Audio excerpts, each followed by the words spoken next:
Olá, é terça-feira, dia 21 de fevereiro e estamos juntos em mais um assunto do dia aqui na tela da Rede Brasil de Comunicação e que bom poder contar com o seu carinho e audiência de sempre. Hoje aqui no nosso programa vamos falar sobre dificuldades na aprendizagem, isso mesmo. É terça e como você que está em casa já sabe, é dia de receita. Hoje vamos aprender a preparar um macarrão de atum no quadro Receita do Dia. Tem ainda as oportunidades de emprego no quadro Há Vagas, as notícias da internet, enquete do dia e muito mais. O nosso programa está imperdível. E as dificuldades de aprendizagem, na maioria das vezes, estão relacionadas a fatores externos que acabam interferindo no processo do aprender do estudante, como a metodologia da escola e dos professores, a influência também dos colegas. E olha só, em contrapartida, que muita gente aí confunde, os transtornos, eles normalmente estão intrínsecos, né, e fazem parte do aluno, seja uma disfunção neurológica, química, fatores hereditários e também imaturidade. E para nos ajudar a diferenciar mais, né, esse tema, transtorno, dificuldade, vamos conversar hoje aqui no nosso estúdio para aprender muito sobre este tema com a Aloíse Mustafa. Ela é psicóloga clínica, psicopedagoga clínica e institucional e terapeuta cognitivo-comportamental. Vamos conversar também hoje no nosso estúdio com a Ana Olímpia, psicóloga clínica e organizacional. Daqui a pouquinho vamos dar início ao nosso bate-papo, ouvir bastantes dicas e também orientações sobre o tema, mas antes vamos acompanhar uma reportagem com Joyce Fernanda. Ter crianças em idade escolar pode ser bem desafiador. É aquele filho que reclama de preguiça, cansaço, sono, e esses fatores podem atrapalhar um pouco no aprendizado. Mas com o tempo os pais tiram de letra e tudo se resolve. O problema mesmo existe quando as queixas estão relacionadas à visão dos pequenos, e os professores, na maioria das vezes, são os primeiros a perceber que algo está errado. A criança, ela sinaliza dando alguns sinais dessa dificuldade visual, como ela pede para sentar mais à frente, ela, quando vai escrever, coloca a mãozinha no olho, tampando um dos olhos, faz algum gesto de frisar a sobrancelha, mostrando uma certa dificuldade para fazer aquela escrita. E o professor, também nosso papel de observador, observamos isso e normalmente nós já sinalizamos aos pais. Olha, está com uma dificuldadezinha, às vezes até uma troca de letra também insistente, persistente. E aí quando a gente vai ver, realmente é alguma coisa na dificuldade visual. A professora esclarece que não dar a devida atenção a esses sintomas pode trazer grandes prejuízos no decorrer da vida escolar. Normalmente nós avisamos, chamamos, pedimos para levar ao oftalmologista, fazer uma revisãozinha. E até mesmo aquelas crianças que não são sinalizadas, que estão com alguma dificuldade visual, é importante fazer essa revisão. Todo ano, não custa nada, é um exame tão simples.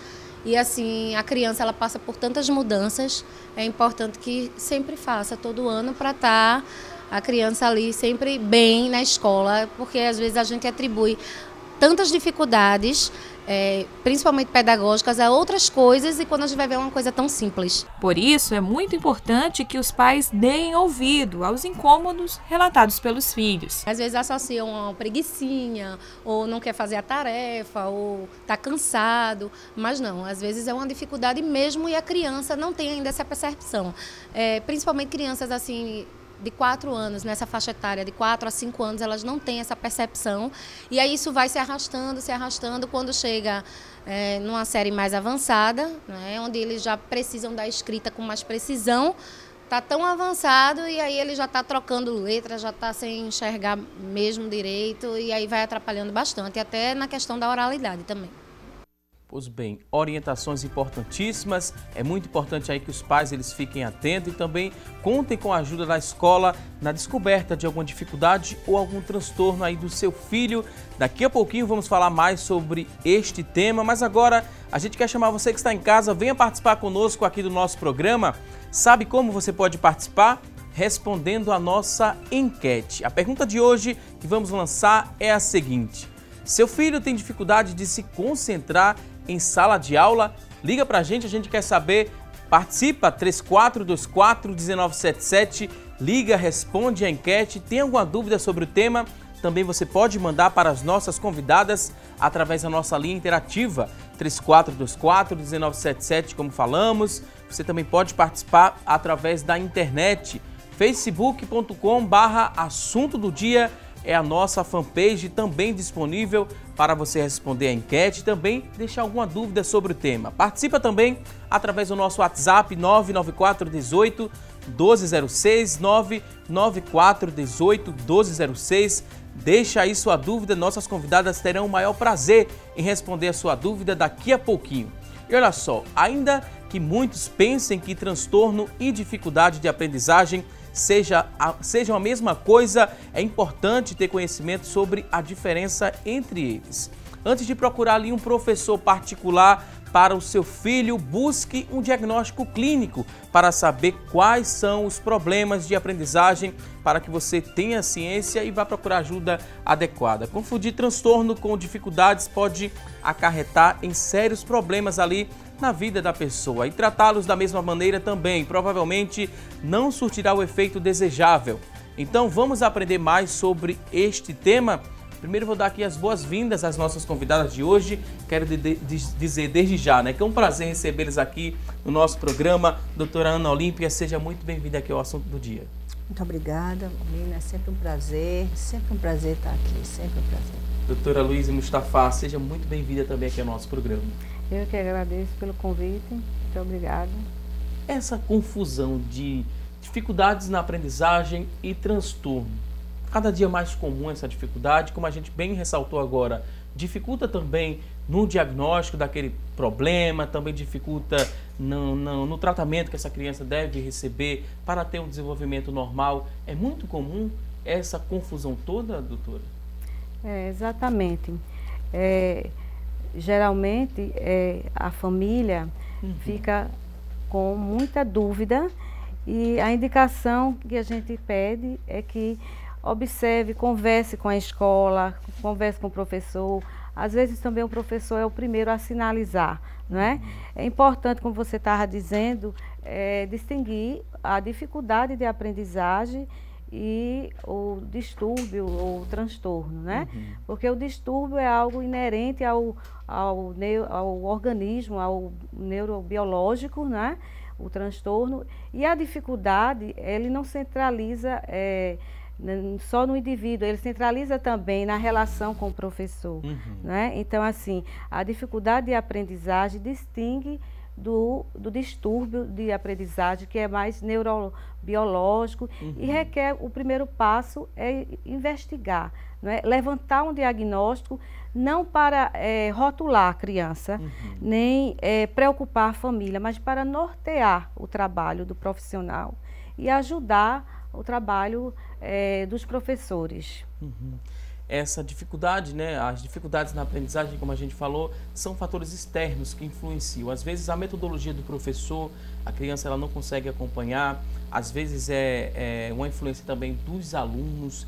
Como é que isso funciona na prática com essa criança? Ela se sente pressionada, ela passa a acreditar que não é possível acompanhar aquele conteúdo que está sendo repassado, ela pensa também que tem menos capacidade do que os alunos que ficam fazendo pressão, que terminam a tarefa primeiro, ela às vezes fica por último. Existe essa confusão também na cabeça da criança? Existe, veja só, como o Luiz falou, é muito importante esse diagnóstico prévio para poder tirar da criança aquele estigma. Sou burro, não aprendo, sou inferior. Porque se a criança tem um distúrbio, mesmo que ela tenha vontade de aprender, um distúrbio é um transtorno, né? No caso do distúrbio, ele é orgânico, o cérebro tem defeito. Então, essa área aqui, a área parietal do cérebro, né, que as neurociências trabalham, então ela entra na parte do distúrbio. Então, ele tem a dificuldade do cérebro, do local, para armazenar o conteúdo.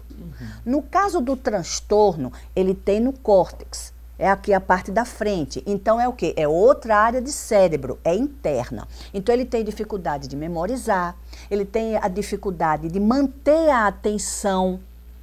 Né? Então, isso faz com que a criança seja digamos, discriminada, mas ele não pode fazer nada para isso. Ele não tem como. Então, ele se sente mal, mas ele não pode fazer. Ele quer aprender, ele tem um interesse, ele gosta da escola, mas ele não consegue. É como se o indivíduo tivesse nascido com um defeitozinho na perna. Então, ele tem que ter um acompanhamento interdisciplinar mais forte e ele tem que saber que ele tem aquela limitação. Já a dificuldade, ela vem do quê? Do professor, da escola, de um local onde ele não tenha como se relacionar, até mesmo o estresse, o local onde ele mora, a violência do bairro, tudo isso interfere. Não gostar, o professor não tá, a insatisfação até dos professores com a estrutura da escola, com o engessamento, faz com que a criança tenha essa dificuldade. E isso gera uma inferioridade. Então, no caso, eles têm essa dificuldade, eles se sentem discriminados, se sentem inferiorizados. Então, isso tem que ser bem esclarecido com essa criança. Esse fato de sentir... Quer complementar? Pode ficar à vontade. É importante o que ela está falando e lembrar que esse diagnóstico, né, esse levantamento da escola, e com a equipe multidisciplinar, né, mas vamos trabalhar, nós trabalhamos sempre... em cima do potencial, né? Não da dificuldade, do erro, mas sim do potencial da criança, para que ela possa vencer, superar, que muitas vezes vem já de casa, como ela falou, né? Rotulada, né? O menino é preguiçoso, o menino é burro, não é incapaz. Então, isso também dificulta na autoestima e isso vai acarretar uma série de complicações na sala de aula, né? O docente, ele precisa também aprender a lidar com esse diferente, né? Com essa criança, né? Não basta incluir, mas é preciso aceitar, né? Então, assim, é necessário que haja sempre um debate para que perceba-se que a criança ou adolescente, ou ao mesmo adulto, porque no caso do transtorno, né? Ou, por exemplo, o TDAH, né, a dislexia, uma vez comprovado, né, pela equipe multidisciplinar, neurologista, psicólogo, psicopedagogo, fonoaudiólogo, né, uma vez comprovado, ele vai para a fase adulta. Por isso que é importante o acompanhamento desde cedo, para que essa criança, mais tarde, principalmente na adolescência, não venha a proceder de forma que possa até acontecer a evasão escolar, não é? Quantas pessoas às vezes desistem, a repetência, não é? Então, assim, é necessário que a sociedade debata cada vez mais sobre esse assunto, porque está dentro da família, né? Essa problemática está inserido no contexto da família. Esse fato de rotular a criança e também transferir a responsabilidade, que muitas vezes esses pais querem transferir a dificuldade, né, que essa criança tem, para que só a escola resolva esse problema. Vai rotular, meu filho é preguiçoso, não está acompanhando. É preguiça, o problema é dele. Ele que tem que mudar. Ou então, ele tem que mudar, mas a escola que tem que ajudar ele a mudar. Esses dois comportamentos dos pais é uma forma também de não aceitar aquele problema, de não enfrentar, de não querer ajudar, de querer transferir essa responsabilidade. Seria uma forma que a gente poderia destacar que esse pai, ele não quer ter o trabalho, assim, entre aspas, de auxiliar, vai transferir a responsabilidade para a escola e também vai rotular a criança para culpar a criança. O problema é você. Não, isso é uma forma de não aceitar.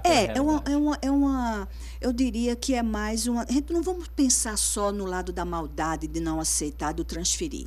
É difícil para os pais, né? Quando uma mulher está grávida, que vai ter um bebê ou adota uma criança, adotar é mais difícil porque já vem. Mas geralmente faz o quê? Meu filho venha perfeito, que meu filho venha com saúde perfeito. E às vezes não vem. Então já entra ali uma frustração, né? Então é muito mais fácil ele, sei lá, dividir a responsabilidade do que jogar. Claro, existem pais negligentes que não se comprometem, mas também tem pais que não querem aceitar pelo fato de não querer que aquele seu filho seja diferente, que ele seja uma criança especial. Né? Então, vem aquela frustração, não fiz um bom trabalho, a cobrança da sociedade, já a inferioridade. Então, isso é a nível de rótulo. Agora, veja, uma coisa é o diagnóstico. Outra coisa é a discriminação. Eu posso dizer que sou disléxica, eu posso dizer que sou hiperativa, eu posso dizer que tenho um déficit de atenção e autista, vários outros que trabalham nessa área, mas eu não posso ser discriminado por isso. Eu posso ter um diagnóstico, eu posso ter até esse rótulo, mas o rótulo necessariamente não é negativo. Eu sendo diagnosticada como disléxica, isso vai facilitar a minha vida. Né? Eu esconder que sou disléxica vai prejudicar a minha vida inteira. Porque eu vou ter dificuldade de entender o que estou lendo. Exatamente, Né? Ana. Então, o disléxico, ele vai fazer o quê? Ele ouve. Então, o disléxico não lê, mas ele ouve. Então, alguém lê para ele. Ele aprende normal. Agora, eu esconder, eu não assumir, aí vai me discriminar. Até porque é importante que ele se conheça, né?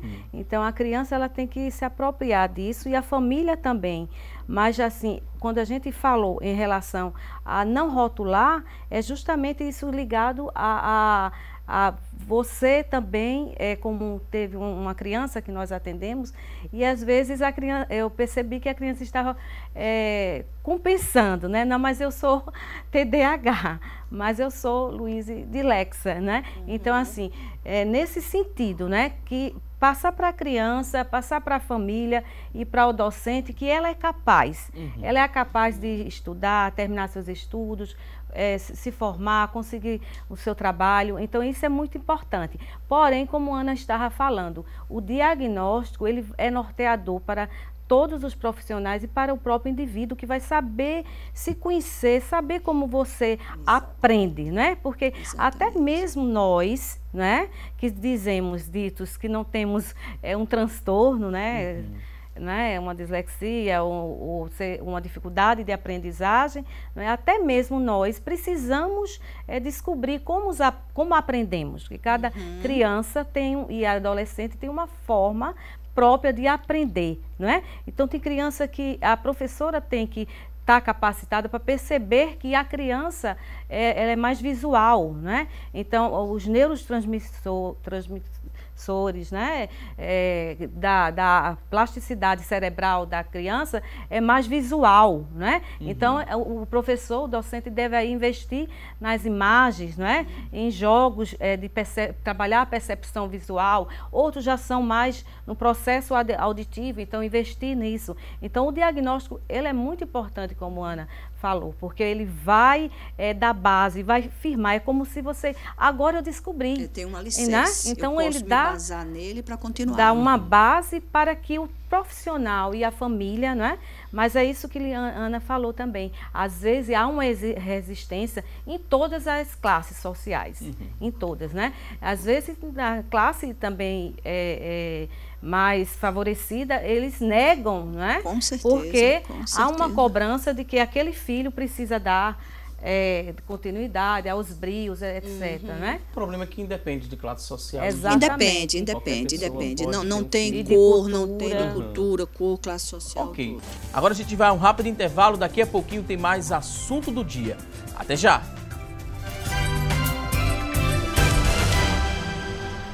Hoje aqui no nosso programa estamos falando sobre dificuldades na aprendizagem, isso mesmo. Agora eu vou chamar você que está em casa, vamos acompanhar juntos as notícias da internet sobre este tema. Quem vai trazer as informações a partir de agora é a Tânia Silva. Olá, Tânia! Oi, Valdson, ótima terça-feira para você e para vocês que nos acompanham. Hoje a informação está no site Brasil Escola, que trouxe informações sobre dificuldades de aprendizagem. Essas dificuldades que muitas crianças e adolescentes possuem dentro da sala de aula, em alguns casos têm relação com fatores emocionais e estão associadas a preguiça, sono, tristeza e outros fatores. Dentre as principais dificuldades na hora do aprendizado estão a dislexia e o transtorno de déficit de atenção e hiperatividade. De acordo com a pedagoga Jussara de Barros, o professor tem um papel fundamental para perceber essas dificuldades e estimular o desenvolvimento do aluno dentro da sala de aula. Também é muito importante que os pais estejam atentos a essas dificuldades para saber se elas são passageiras ou se permanecem por muito tempo e, caso seja necessário, procurar a ajuda de outras e outros especialistas. Agora a gente volta ao estúdio para saber outras informações sobre esse assunto. Valdson, é com você. Ok, Tânia Silva, muito obrigado por essas informações e a gente vai dar continuidade aqui ao nosso bate-papo sobre este tema. Você destacou aí nas notícias da internet que é muito importante o suporte da escola e também o suporte da família, né? A criança, ela precisa desse suporte, é muito importante que ela tenha essa base. Ela vai conseguir se desenvolver se ela tem toda essa ajuda, né, Ana Olímpia? Você concorda? Concordo, com certeza. A família é a base, né? A família é a base da criança, é onde vem.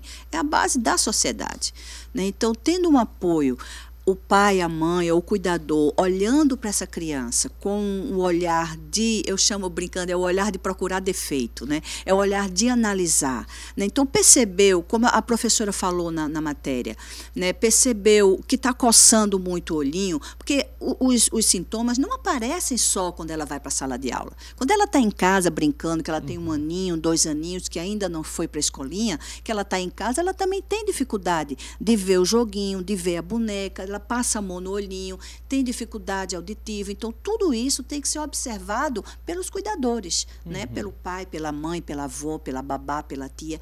Quem ficar com essa criança tem que olhar. Uma criança muito silenciosa, uma criança que não faz muito barulho vocal, ela pode ter algum problema auditivo. A criança, ela conversa muito, ela brinca muito, ela fala muito. Então, a criança que não faz barulho, que se assusta pouco, passa um barulho alto na rua, ela não chama atenção, não levanta, não corre para ver, pode ser um indício de um problema auditivo. Né? Então, a criança que bate muito, que cai, que desequilibra, pode ser, além de um problema motor, pode ser também uma dificuldade visual. E isso quem se percebe são os familiares, logo no início. Quando a família não percebe e a escola que percebe essa situação? A gente falou da importância, né, da base da família para dar suporte a essa criança e também da escola na descoberta e também no dia a dia, né, no desenvolvimento dessa criança, a escola também vai ter muita influência. Quando se descobre no ambiente escolar, os pais também, eles precisam de algum suporte ou só orientações basta? Os pais, eles precisam de suporte e de orientação. Sendo o transtorno ou sendo a dificuldade de aprendizagem, qualquer que seja o problema, né, ele precisa, sim, de um suporte e orientação. Por quê? Porque é difícil para ele enfrentar e vai precisar de que o profissional vá à escola, né? Eu sempre costumo ir à escola, por quê? Porque trocando com a escola, né, a gente vai poder ver o que a clínica oferece para a gente, né, passar para a escola e a escola também vai dar um feedback, onde muitas das vezes a intervenção do profissional faz com que a escola perceba e possa orientar melhor aqueles pais quando você faz a intervenção e diz sempre para ele, como eu sempre falo para meus pacientes, a medicação da terapia, qualquer que seja a terapia, são as intervenções, são as sugestões. Então, assim, aquele que se predispõe, a família que predispõe-se a ajudar, a acompanhar, a investigar, não é?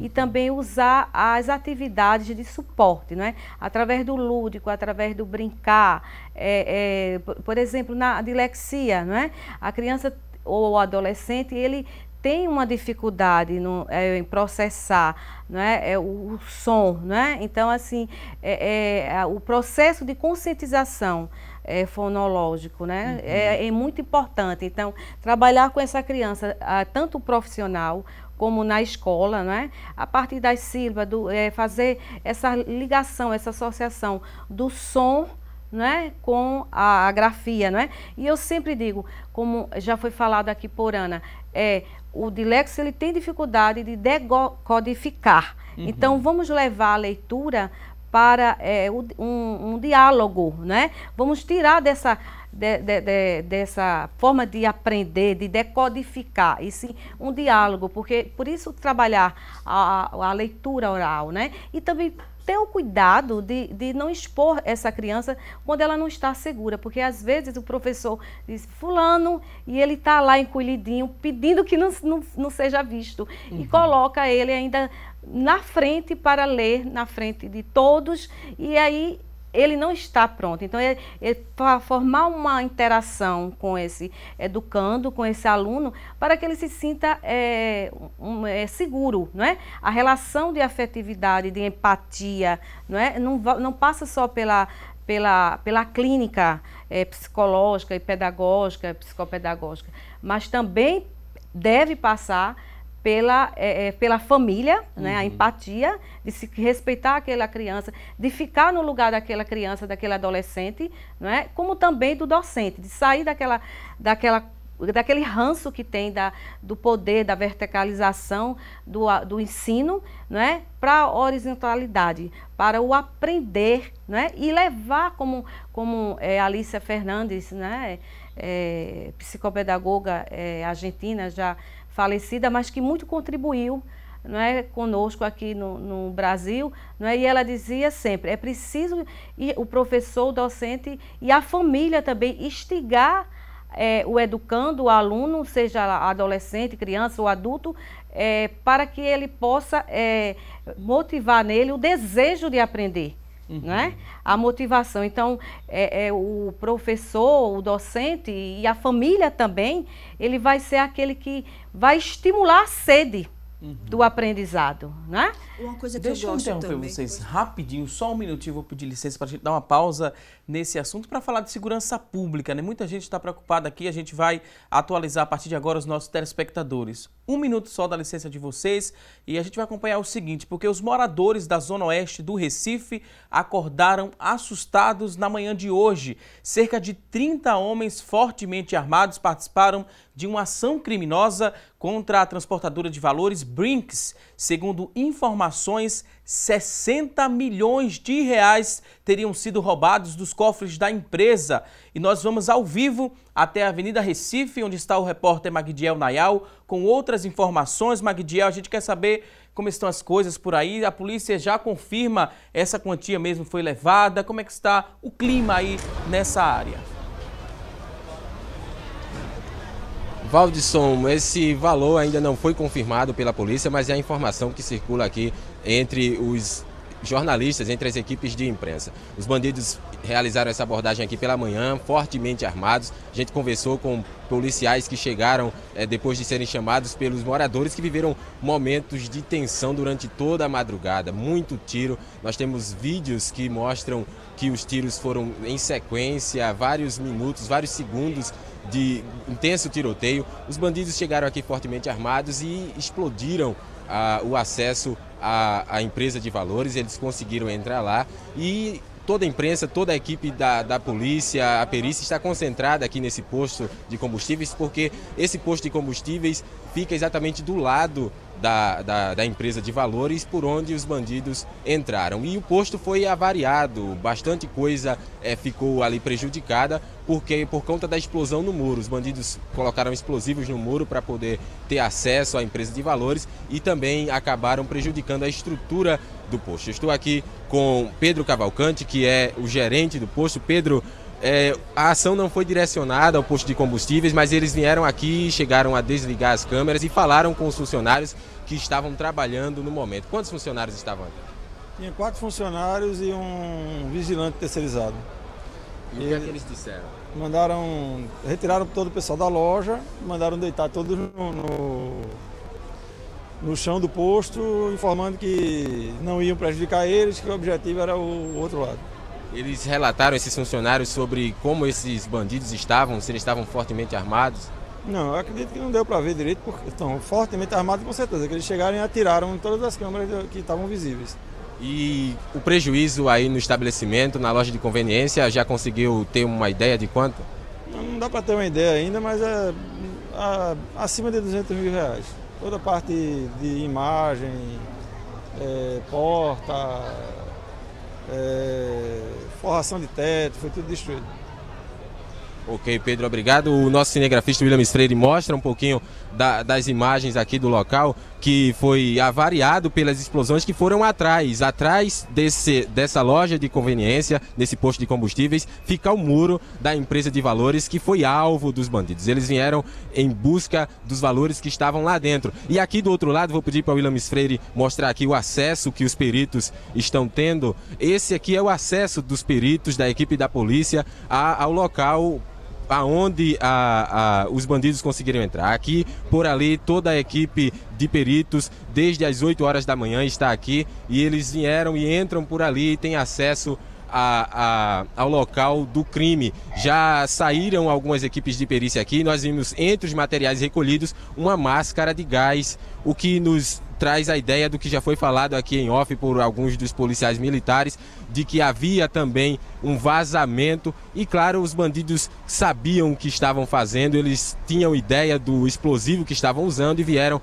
bastante preparados para isso. A gente vai trazer mais detalhes sobre tudo isso às 6 horas da noite no Jornal Estado, e a gente vai mostrar a grande quantidade de veículos que foram utilizados na ação, veículos que ficaram no meio da via. Eles chegaram a utilizar veículos blindados, colocaram caminhões no meio da via e atearam fogo. Também usaram veículos de oficinas que ficaram aqui nas redondezas e atravessaram nas ruas, tudo para atrapalhar a chegada da polícia. E a gente também vai relatar o medo dos moradores que presenciaram, ouviram tudo, porque moradores de toda a região, toda a redondeza, ouviram muita coisa, muitos tiros, explosões e muita fumaça. Isso foi o que aconteceu nessa madrugada de terror aqui na zona oeste do Recife, Valdisson. Ok, Magdiel Nayal, muito obrigado pelas informações, e a nossa equipe de reportagem, nossa equipe de jornalismo continua acompanhando os detalhes dessa ação, e você pode obter outros detalhes, outras informações a partir das 6 horas da noite hoje no Jornal Estado. Você confere aqui na Rede Brasil de Comunicação a reportagem completa sobre essa ação dos bandidos, A gente consegue ali contabilizar alguns prejuízos, em relação a quantias mais de 60 milhões de reais, além de 200 mil ali do posto também, mas graças a Deus que a gente não tem vítima fatal, dessa ação, porque a gente não poderia contabilizar, mas a gente pede uma ação mais enérgica do Estado em relação à segurança pública. Atenção, governo do Estado, governador, precisamos de um reforço aí na segurança, a população está cada dia mais temerosa para sair de casa, é preciso sair de casa para os compromissos, para o trabalho, para estudar. A gente precisa de segurança, governador do Estado. Olha para a gente, olha pelo povo, a gente está precisando o quanto antes de uma ação mais efetiva aí da segurança pública aqui, seja no transporte coletivo, seja nas ruas. A gente confere aí mais de 30 homens. Que situação chegamos aqui no nosso estado, hein? É de amedrontar, A gente não mora próximo ali às redondezas, mas tem relatos também, Ana Olímpia? De amigos que também enfrentaram essa situação. Uma amiga ligou para mim que o esposo dela estava viajando, estava trabalhando à noite, desculpa, e ela viajou, e ela ligou para mim desesperada, com 2 crianças em casa. Cena de terror, realmente, ficando apavorada, ouvindo tiros, e ela embaixo de mesa, embaixo de cama. É assustador. E isso, infelizmente, isso também reflete na aprendizagem, trazendo para o nosso assunto. Porque o estresse, o desespero, a falta de segurança também cria nas famílias e nas crianças e nos adolescentes uma dificuldade disso. Se eu estou pensando em sobreviver, se eu estou querendo sobreviver, se eu quero me manter viva, qualquer barulho, qualquer violência, tem pessoas que vão para a escola, são assaltadas no ônibus, então chega já com tudo, menos com tranquilidade para aprender. Então é diferente, é difícil, é um momento difícil que nós estamos passando. Um momento muito difícil, passou de ser desconfortável, como o governador do estado falou alguns dias atrás. O governador não está desconfortável não, estamos beirando ali o caos, Precisamos de segurança pública aqui no nosso estado. O povo, elegeu o governador do estado, então vamos olhar pelo povo também, governador. Precisamos de uma ação mais enérgica em relação à segurança pública. A gente vai voltar a falar sobre o tema que estamos conversando hoje aqui no nosso programa com as nossas convidadas. A gente ouviu também falar limites e verdades a respeito do tema, Informações da internet sobre o tema, e a gente lembra dos mitos e verdades. Quando a gente acessa à internet quando a gente tem uma dúvida a respeito de um tema que é novo para a gente, né? Um pai, ele descobriu que o filho tem uma dessas dificuldades ou alguns desses transtornos. A princípio ele escuta ali a ajuda da escola, procura um profissional, mas ele não tem como, né? Ele não procurar a internet também para obter informações. Mas na internet também tem muitos mitos e verdades a respeito desse tema. A gente vai conferir aqui algumas informações e vocês que são experientes nesse tema, nesse assunto, vão nos ajudar a compreender se se trata de um mito ou de uma verdade. Vamos conferir juntos aqui a primeira tela, a primeira informação sobre o autismo. O autismo, ele entraria na dificuldade de aprendizagem ou em um transtorno? Como é que a gente classificaria o autismo antes de responder essa afirmação que a gente vê aqui na nossa tela? Transtorno, né? Um distúrbio, entra no transtorno. Ele tem uma dificuldade de comunicação na área de socialização, né? Entra como um transtorno. Aí essa informação aqui é um mito ou verdade? Não há cura para o autismo? Não, ainda não. Não há. Eu digo ainda porque a neurociência está desenvolvendo e a gente pode estar dizendo e daqui a um tempo tá, mas hoje ainda não. Há controle, há estímulos, há estimulação, dependendo do grau, né? No caso hoje não se diz mais nem autismo, se diz TEP, é transtorno do espectro autismo, que é o TEA, né? Porque tem vários outros, já se há estudos que o autismo é uma síndrome e não um distúrbio único, né? Então, seria o TEA, né? O transtorno do espectro autismo. Então, cura não tem. Mas não é uma sentença de invalidez, de submissão, de falta de insucesso, não. E como aí está dizendo, autistas são muito inteligentes. Então, eu lembrei que atendendo uma criança, né, mas ele já tinha uns 13 anos, né, e ele... Quebra-cabeça é rapidinho que os autistas fazem, né? Realmente, eles têm aquela inteligência, mas eles estão assim presos no mundo dele. Então é preciso estimular. E quando eu falo estímulo, a primeira coisa que eu intervi foi pedir para a mãe modificar a forma de vestir do garoto. Porque o garoto, por ser autista, mas já tinha um corpinho de adolescente, o pai ficava inibido de sair com essa criança, porque ela infantilizava, colocava roupa de criança, mas só que o corpo já estava de um adolescente, de um garoto. Então tem que se olhar tudo, observar tudo. Então quando eu passei a pedir, e ela atendeu, que colocou a roupa de um garoto de 13 anos, então assim, só quem chegasse perto é que percebia. Né? E assim, colocando a roupa da criança, infantilizava mais, discriminava mais ele. E o próprio pai negava em sair com a criança. Então, tem coisas que melhoram as intervenções, né, o estímulo. Mas a cura, como ela falou, ainda não há uma, né, não tem uma...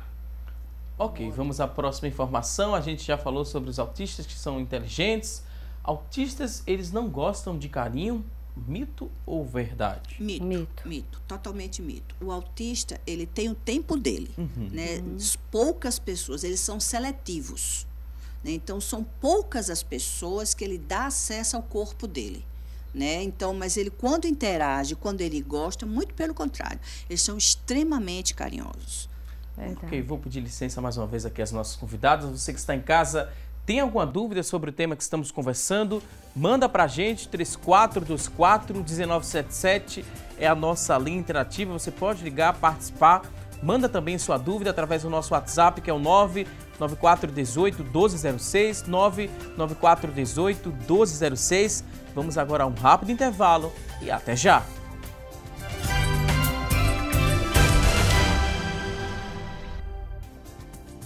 Estamos de volta com mais assunto do dia aqui na tela da Rede Brasil de Comunicação. Hoje aqui no nosso programa estamos falando sobre dificuldade na aprendizagem e também de transtornos. A gente vai continuar aqui com o quadro Mitos e Verdades, falamos um pouco, né, o que é mito e verdade sobre o tema aqui no bloco anterior e a gente vai dar sequência aqui com essas informações para a gente descobrir se é mito ou se é verdade. Vamos conferir aqui no nosso telão a próxima informação.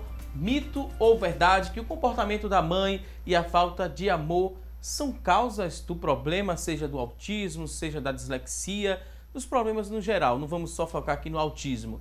No geral, o comportamento da mãe e a falta de amor são causas de problemas para as crianças? Mito ou verdade? Distúrbios e transtornos, não.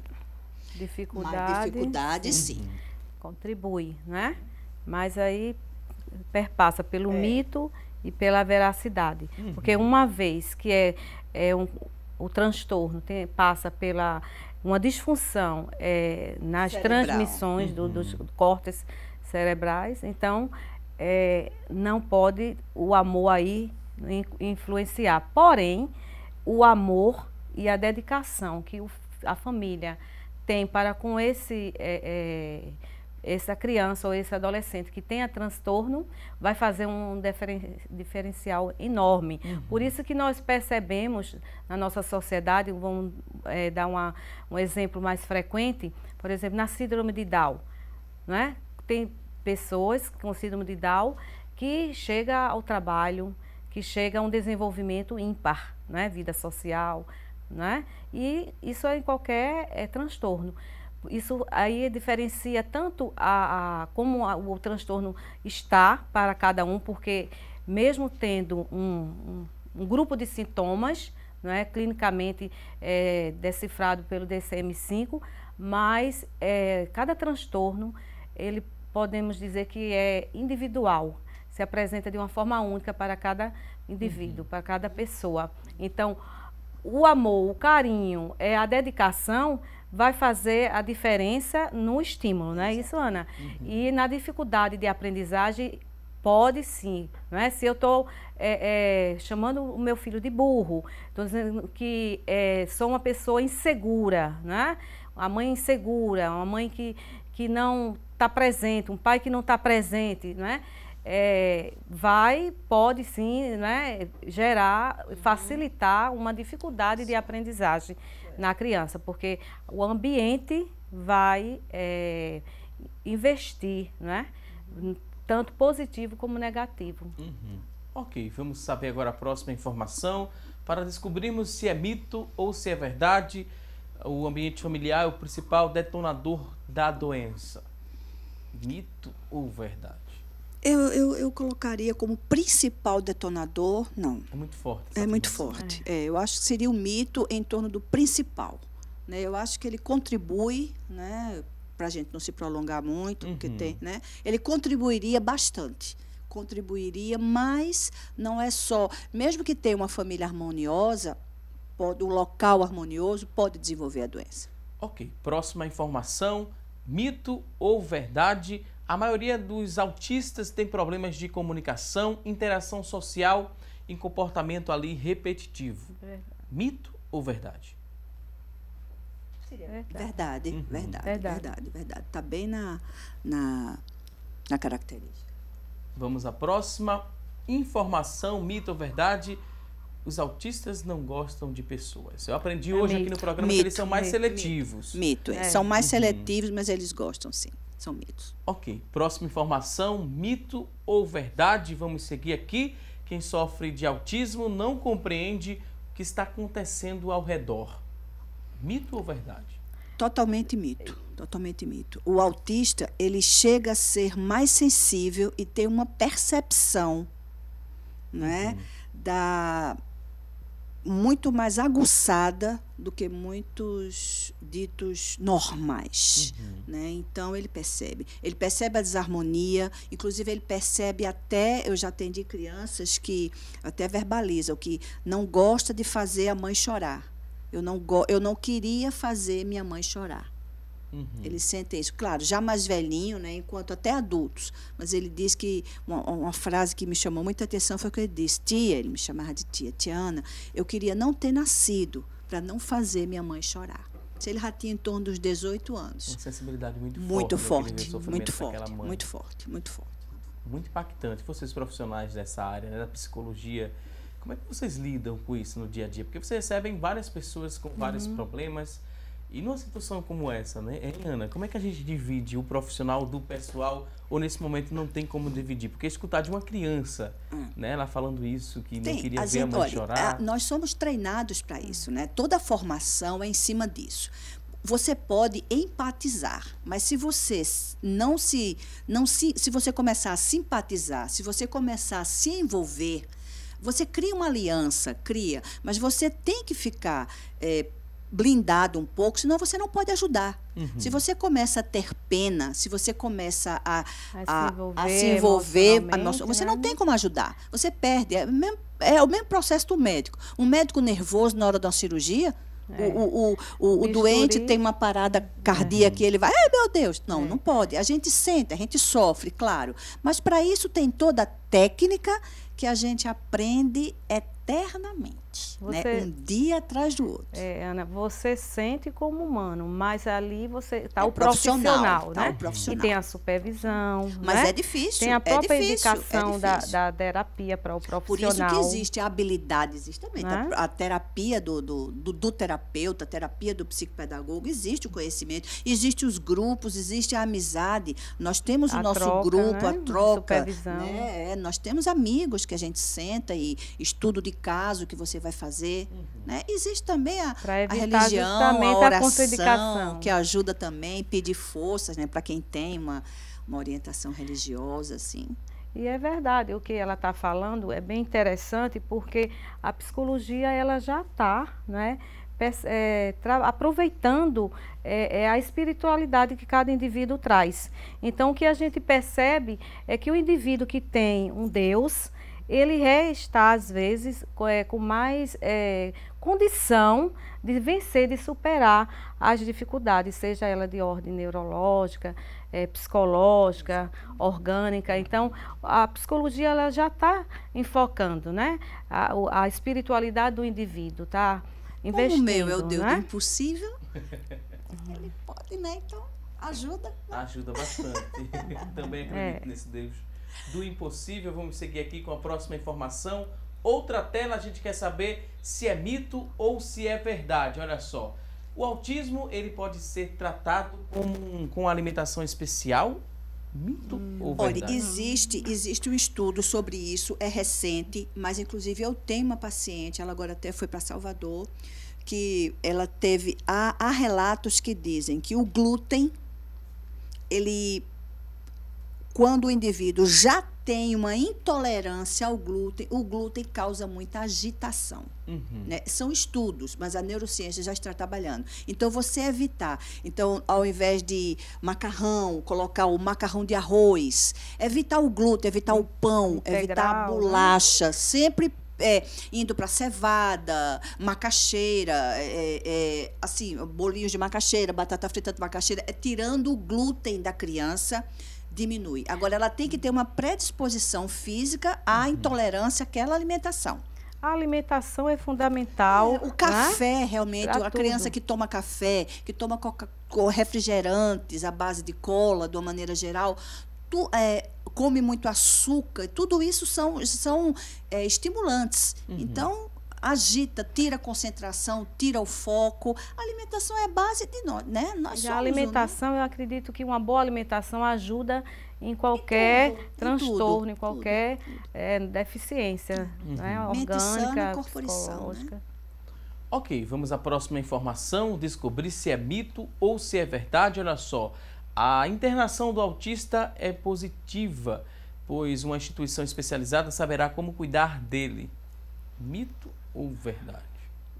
Será que precisa chegar a esse ponto de internar o autista para que Olha, a gente estava falando aqui, né, assim, que não existe uma instituição especializada. Inclusive, isso vai de contra ao próprio progresso da medicina agora, que é da Constituição, que é acabar com os hospitais, com as instituições psiquiátricas, né, os ditos de juntar as pessoas loucas, isso não vai ter, né? A tendência é não ter isso.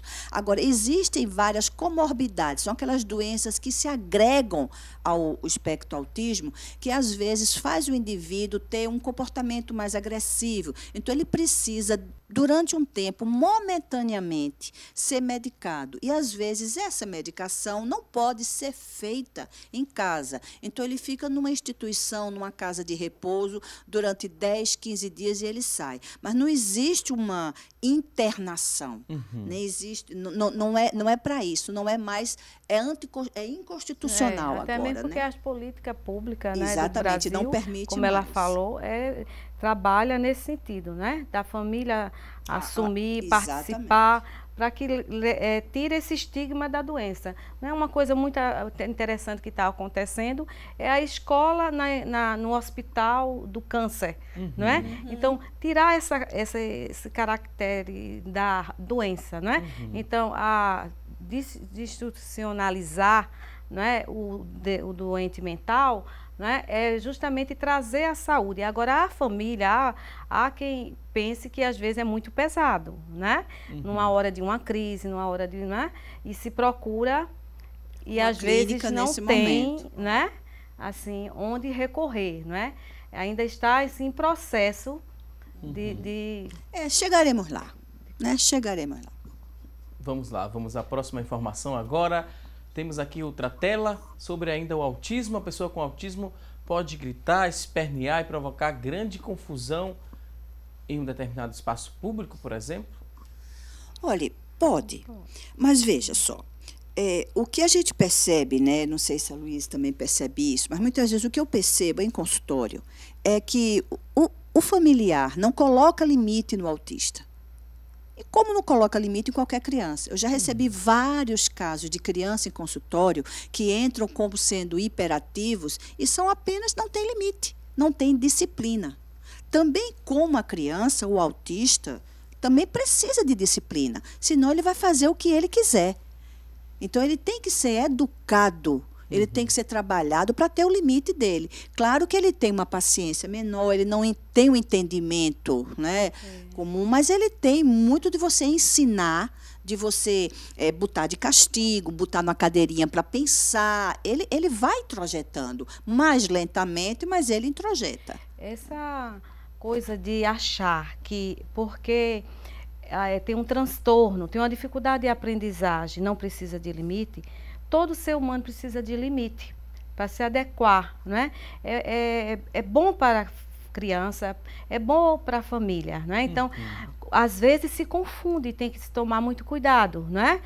Por exemplo, a hiperatividade é algo que está muito, assim, digamos, na moda, né?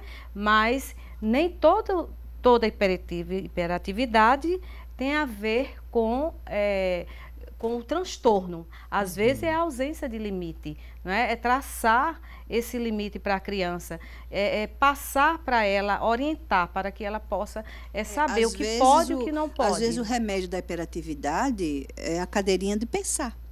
A gente bota, né, fala com a mamãe para instituir a cadeirinha de pensar e a hiperatividade diminui consideravelmente. Que requer uma paciência e uma repetência, ou repetir, os pais sempre repetirem, os cuidadores, os docentes, sempre com paciência e determinação, repetir, esclarecer para a criança. E assim, eu particularmente não adoto você vai estudar e você vai ser premiado. Não. Eu acho que a criança, desde criança, tem que aprender que estudar, por ela estudar, naturalmente, ela vai conseguir crescer, conseguir ter aquele tempo, né, porque cumprir seus deveres e automaticamente ela... A recompensa virá. Né, vem natural, não assim que seja uma compensação de objeto, né? Porque aí a criança ela não aprende, está sendo condicionada e sempre exigindo. Então, pede a boneca, depois vai pedir até um objeto que a família não tem condição de dar. Então, assim, o aprendizado real consiste em passar aquele limite, mas com naturalidade, né? O prêmio de estudar está no aprender, né? Para depois, lá na frente, a gente trabalhar e ter o dinheiro, ter a recompensa do aprendizado. Ok, vamos à próxima informação. Ótima reflexão agora. E a gente vai conferir agora a próxima tela. Próxima informação, mito ou verdade que o TDAH, que é um transtorno, né, de hiperatividade, é um transtorno novo? Ele foi diagnosticado há pouco tempo, mas olha, é muito antigo. É um dos mais antigos. Outra nomenclatura, não é? mas é bem antigo, é um transtorno mental. No caso, seria mito. Aí é mito. Ok, próxima informação, próxima tela, vamos conferir. Apresentar a hiperatividade é o mesmo que ter o TDAH? Mito ou verdade? Não, o TDAH é o transtorno do déficit de atenção. Ele pode vir com hiperatividade ou só com a ausência, a distração. O né? DA. É só o DA. Não quer dizer que sou hiperativa por Não. ter o TDAH? E o Não. DSM-5, ele alerta que tem que ter 6 pré-requisitos e durante 6 meses. Então, mínimo. assim, o diagnóstico ele é multidisciplinar e, ao mesmo tempo, esses testes que se tem, precisa também investigar com a observação clínica. Tem que bater com a escola, com a família, não é? Tem que começar na infância. Então, assim, o DA, o déficit de atenção, pode vir com hiperatividade ou não. É muito presente no menino, mais do que na menina. Na menina é mais presente o DA. Ok, próxima informação, outra tela, vamos descobrir se é mito ou verdade que o TDAH é hereditário. Mito ou verdade? Existe duas vertentes. Né? Existe o que acha o que é e existe que não. Eu acho que existe uma predisposição. Geralmente na família já tem uma história, já tem. Ancestrais. Porque como já vem, é uma coisa orgânica, né, ortogênica, vem de córtex, vem de tudo, existe uma predisposição genética. Mas há vertentes que acham que não, que é só individual. Mas existe uma sequência, uma predisposição. Ok. Próxima tela. Mito ou verdade? O TDAH ele pode ter origem na vida adulta.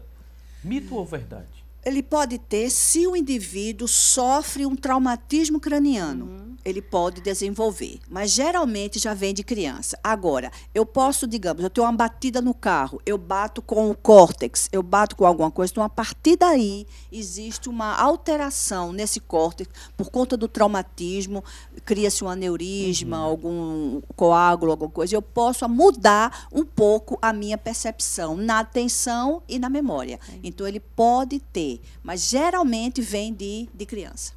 Uma disfunção mesmo, não é?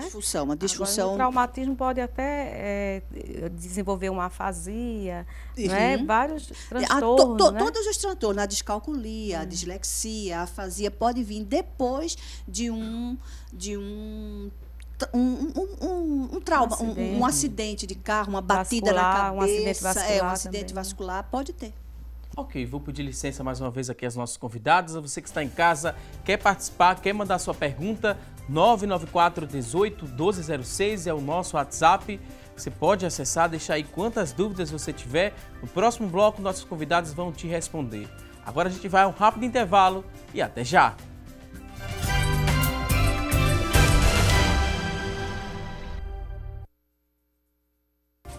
Estamos de volta com mais assunto do dia aqui na tela da Rede Brasil de Comunicação e agora vamos direto aprender a preparar um macarrão de atum no quadro Receita do Dia e quem vai nos ensinar é a gastrônoma Luciana Luna. Acompanhe!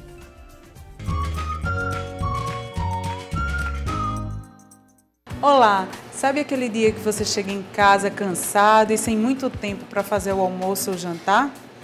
Hoje eu vou ensinar uma refeição bem rápida e deliciosa. Nós vamos fazer um macarrão de atum.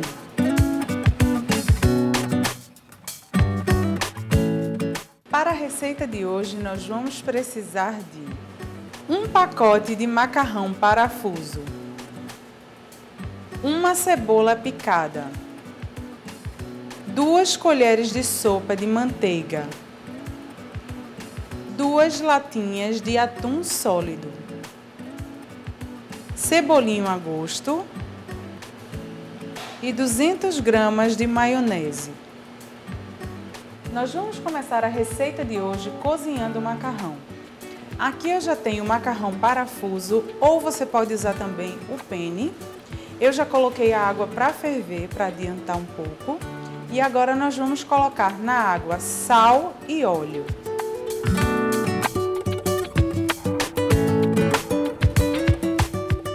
A água já está fervendo, então eu vou colocar o macarrão.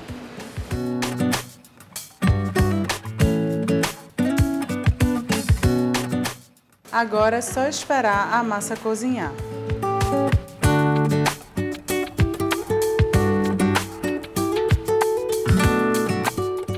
Nossa massa já está pronta, agora eu vou escorrer.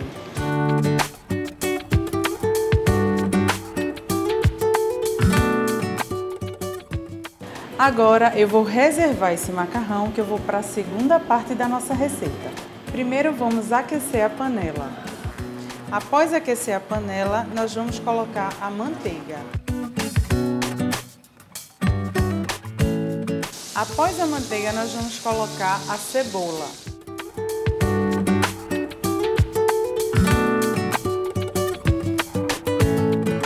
A cebola já ficou bem molinha, agora é a vez da gente colocar o atum.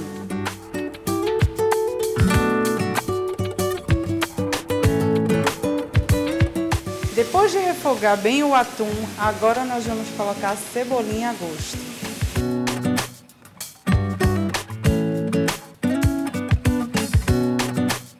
O atum já está refogado, agora nós vamos adicionar o macarrão aqui na panela também.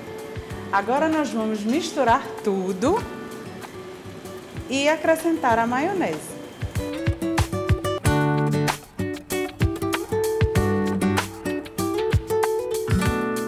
E para finalizar, uma dica super especial, colocar queijo parmesão ralado aqui no macarrão.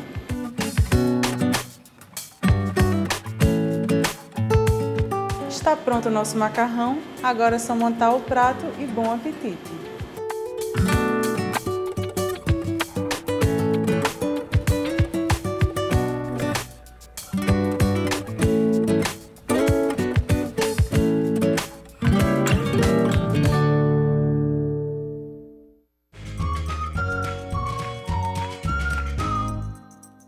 Ok, Luciana Luna, mais uma vez, muito obrigado por mais uma dica aqui no nosso programa. Você que está em casa, perdeu algum detalhe da receita, não se preocupe, que assim que terminar esta edição do programa, a gente vai disponibilizar o vídeo com essa receita na íntegra.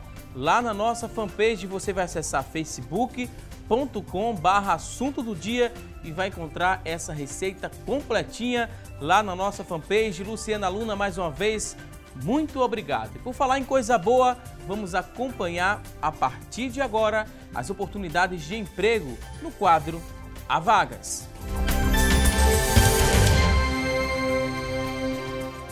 Atenção, você que está em casa em busca de uma recolocação no mercado de trabalho, preste bastante atenção às dicas que vamos repassar a partir de agora. Vamos conferir aqui no nosso telão as oportunidades. 10 vagas para representante comercial autônomo, exigência de ensino médio completo, experiência de 6 meses, R$ 1.500 é o salário. São 10 vagas para representante comercial autônomo. Vamos a mais oportunidades de trabalho. Vamos lá? A próxima são 30 vagas para técnico de enfermagem, exigência de ensino médio completo, 6 meses de experiência, R$ 937 é o salário. São 30 vagas para técnico de enfermagem. Vamos conferir agora mais oportunidades de trabalho. Agora uma vaga para oficial de manutenção predial, exigência, ensino médio completo, 6 meses de experiência, R$ 937 é o salário. Uma vaga para oficial de manutenção predial. Você que está em casa se interessou por uma dessas vagas, elas são do Sistema Público de Emprego, Trabalho e Renda. Ele fica localizado ali na Avenida Rio Branco, número 155. O telefone para contato, papel e caneta na mão, anote aí o telefone, 3355-2900, 3355-2900. Muito boa sorte para você que está em casa em busca de uma recolocação no mercado de trabalho. Agora a gente segue com o programa respondendo dúvidas, perguntas que chegaram através da linha interativa e também através do nosso WhatsApp. Vamos conferir agora a primeira pergunta da linha interativa. A pessoa ligou, não se identificou, mas diz o seguinte: ter a letra ali garranchada, né? É sinal de algum transtorno? O que é que a gente poderia responder para essa pessoa que não quis se identificar, mas que escreve ali, como a gente bem escuta popularmente falando, né? A letra toda garranchada, aquele garrancho que se faz ao escrever, é sinal de algum transtorno? Pode ser e pode não ser, né? Precisa-se aí investigar, né? Se trata de um adulto ou de uma criança, o desenvolvimento da motricidade fina, se for uma criança, está desenvolvida, a disgrafia, a chamada letra feia, né? Então, assim, precisa investigar, observar, né? Colher dados, ela precisa nos dar dados para a gente saber se é ou não. E o ideal, no início, procurar um oftalmologista para descartar problema ocular. Aí vai ao médico, né, um clínico, marca o clínico e lá diz isso, que a minha letra é muito feia. Pode ser até mesmo artrite, dificuldade, quer dizer, tem várias. Pode não ser uma... Pode ser e pode não ser. Então, é arbitrário, a gente está dizendo que é. Às vezes é pressa no escrever, para terminar logo, para acabar. Tem que anotar muita coisa em pouco tempo. Né? Eu acho que... exemplo aí, a letra do médico, né? É uma letra feia, garranchada, não é? Isso aí já é uma coisa da própria... que ficou... Está institucionalizado. Na nomenclatura do escrito médico, né? Mas precisa se observar. Ela falou a idade? Não falou a idade, nem que se identificar. Agora, sim, eu quero também acrescentar que nem todo pediatra, nem todo médico também, às vezes, está percebendo essas dificuldades, né? No caso, assim, se for uma dificuldade da tireoide, do reumatismo... eu estou falando é para a visão, né? E vai a um clínico e caminhar para um oftalmo para ele ver se ele percebe alguma coisa, descartar. Aí depois ela procura alguém, um psicopedagogo, seria o ideal. Um psicólogo, né? Ok, vamos agora seguir com o programa respondendo as perguntas, dúvidas que chegaram através do nosso WhatsApp. Você acessou o WhatsApp, deixou sua pergunta, preste atenção que a gente vai começar a responder a partir de agora. Vamos ver aqui as participações. A pessoa não quis se identificar, mas diz o seguinte: com que idade a criança ela começa a ler? Tem uma idade assim que a gente pode dizer até tal idade essa criança deve começar a ler? Como é que a gente pode entender isso, né? A dúvida da nossa telespectadora que não se identificou, mas quer saber com que idade a criança começa a ler. Regra geral, né? Regra geral, a criança entra na escolinha aos 6 anos, né? Para ser alfabetizada. É o primeiro ano, é a alfabetização. Mas varia muito de criança para criança. Dependendo da habilidade dela, do gosto. Há crianças que iniciam a leitura aos 4 anos. Outras aos 5, outras aos 6, outras aos 7. Mas, geralmente, é entre 5 e 7 anos que a criança está mais predisposta a ser alfabetizada. Eu acrescento também que cada indivíduo tem seu tempo, né? Agora, com a nova nomenclatura, o primeiro ano, né? Então, assim, nesse processo que ela está falando de alfabetização, é preciso que dê tempo também à criança, não é? Porque cada indivíduo tem seu tempo, né? Por isso que muitos transtornos, né, o de dislexia, por exemplo, né, precisa deixar que a criança passe por esse processo primeiro, né? Para que possa realmente saber distinguir o que é o transtorno, o que é a dificuldade de aprendizagem, ou o que realmente é a dislexia, para não adiantar, né, e não passar o estímulo equivocado. Ok, temos a participação agora de uma professora, ela não se identificou, mas é professora do 3º ano do ensino fundamental, ali dos anos iniciais, né? A minha turma é bem heterogênea, como em toda a rede municipal. Tenho 20 alunos e destes 6 alunos têm dificuldade de aprendizagem, mas nenhum apresenta algum tipo de transtorno, como autismo, por exemplo. Ela diz que faz atividades diferenciadas e mesmo assim ela vê que ainda eles não estão evoluindo e acabam ali comprometendo os demais. Como é que eu devo proceder? Aí é com o Luiz. O que é que a gente poderia... Vou reformular aqui, reforçar a pergunta, né? É professora dos anos iniciais, 3º ano do ensino fundamental, 20 alunos, 6 têm ali dificuldade de aprendizagem, não é nenhum tipo de transtorno aparentemente, como autismo, por exemplo. Ela diz que faz atividades diferenciadas e vê que ainda eles não evoluem e acabam comprometendo os demais. como é que ela deve proceder? Primeiro, é uma pergunta assim um pouco generalista, não é? Mas a gente vai tentar responder. Ela, em primeiro passo, acredito que ela tem que trabalhar, né, a ela própria, quando ela diz assim, eles prejudicam os demais. Então, assim, é algo que ela já está com um paradigma formado, né? Então, ela tem que sair desse lugar, não é? De que aqueles demais, não é? Isso, não é? A própria formação do docente há tantos anos, né? Não, ela necessariamente tem a ver com isso, né? Não tem culpa disso, mas colocou ela nesse lugar de que já há uma comparação, né?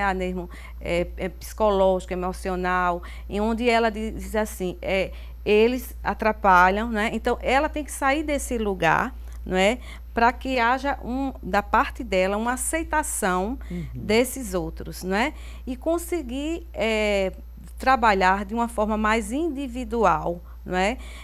Procurando ver assim o que tem a ver também com o dia a dia dessa criança, não é? Como é essa criança que traz essa dificuldade em uma intensidade maior, como é ela em casa, e pedir melhor a cooperação da família, não é? Conversar e orientar, porque é importante que a escola tenha a parceria da família, que a família possa também trabalhar dando continuidade à fala do docente. Então, não verificar se em casa o seu trabalho está continuando, ou se lá em casa ela tem uma orientação totalmente diferente, ou tem uma orientação ou de uma exigência muito grande, ou de uma omissão, né? E cada vez mais também fazer proposta de trabalho, né, que envolva também esse corpo da criança no terceiro ano, não é? Uma coisa que eu recomendo muito, que é muito usada na TCC, mas que eu já usei na prática, não é, com meus pacientes, também em escola, indiquei em escola, é a prática da respiração. Tente, professora, fazer com a turma a respiração, não é? Assim, inspirar e respirar. Eles gostam, alguns exercícios, né, de relaxamento que Jacob orienta, mas você mesmo também, professora, tem a capacidade de fazer seus exercícios com seus alunos e fazer com que eles se integrem mais, não é? Pegar esses 6 e misturar mais, né? Fazer duplas, fazer grupos, né? Interagindo mais e trabalhar esse estigma que você inconscientemente já tem, de que esses 6 estão atrapalhando, né? Não, eles vieram somar, né? E vieram para acrescentar aos demais e a você. Ok, vou pedir licença agora aos nossos convidados para a gente conferir o resultado da enquete de hoje. Fizemos a seguinte pergunta: seu filho ele tem dificuldade de se concentrar em sala de aula? Seu filho tem dificuldades de se concentrar em sala de aula? Foi a pergunta. A resposta, olha só, 65% das pessoas que ligaram e participaram disseram que sim, os filhos têm essa dificuldade de concentração em sala de aula. 35% disseram que não. Queria agradecer a você que ligou, que participou, e também queria agradecer as nossas convidadas. Estamos aqui na reta final do programa. Doutora Ana Olímpia, psicóloga clínica e organizacional. Muito obrigado mais uma vez por todo o ensinamento aqui no nosso programa. O espaço agora está aberto para o último recado. Considerações finais, fique à vontade. Eu só tenho a agradecer, mais uma vez, agradecer ao Walter, agradecer à emissora, a essa oportunidade, né? Quanto mais a gente debate, quanto mais a gente esclarece, mais a gente ajuda, tanto as crianças como os nossos adolescentes, que vão ser futuramente os profissionais da nossa sociedade. Então, a gente tem que voltar para os alunos, né? Então, ajudem, que a família olhe para os seus filhos, que os professores olhem para os seus alunos, que tratem também com amor, também com carinho, para minimizar, dentro de todo o possível, o sofrimento dessas crianças. Eu só tenho que agradecer. Muito obrigada. Mais uma vez, muito obrigada, Ana Olímpia. Também queria agradecer a doutora Luísa Mustafa, psicóloga clínica, psicopedagoga clínica institucional e terapeuta cognitivo-comportamental. Luísa, muito obrigado pela participação. O último recado, fique à vontade. Eu só tenho também a agradecer a você, Walter, a emissora, e dizer para os telespectadores que debates assim devem ser repetidos várias vezes. Isso vem acrescentar não só aos docentes, aos telespectadores, como também a nós profissionais, né? Então, assim, agradeço e fico à disposição, né? Inclusive também pode deixar o e-mail para que se algum telespectador... Pode ficar à vontade. Né? É luiz.mustafa@gmail. Se quiser endereçar alguma pergunta, né? Estamos à disposição. Ok, mais uma vez, muito obrigado aqui às nossas convidadas. Voltem mais vezes aqui ao nosso programa. Obrigado a você que está em casa. Obrigado pelo carinho e audiência de sempre. Não se esqueça, teremos um novo encontro amanhã ao vivo, a partir das 9h30 da manhã, aqui na tela da Rede Brasil de Comunicação. Um forte abraço e até lá!